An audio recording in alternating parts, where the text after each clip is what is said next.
میرا محترم سہیل آفریدی صاحب سے ایک سوال ہے کہ ایک صوبے کے وزیر اعلیٰ کے طور پر آپ چھٹی بار اپنے قائد سے ملاقات کے لیے اڈیالہ جیل پہنچے ہیں۔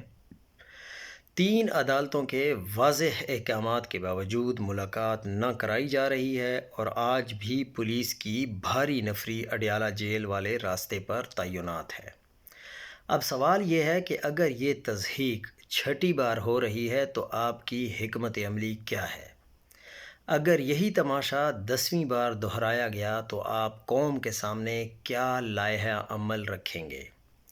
ہم بطور قوم اب قانون اور انصاف کے ڈرامے سے تنگ آ چکے ہیں۔ احکامات کی صبح شام دھجیاں اڑ رہی ہیں اور رد عمل اب بھی صرف بیانات تک محدود ہے۔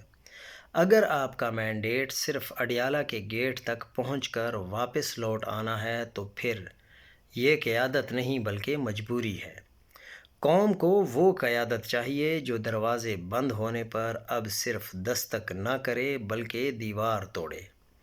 اگر آپ بھی اس طرح کھیل کا حصہ بنے رہے تو یاد رکھیں جب تاریخ لکھی جائے گی تو قصور صرف ظالموں کا نہیں کچھ نہ کرنے والوں کا بھی ہوگا۔ اب یہاں پر دیوار توڑنے سے مراد یہ بالکل نہیں ہے کہ آپ دیوار کو دھکا ماریں، لوگوں کو لے کر چڑھ جائیں اور دیوار توڑ دیں۔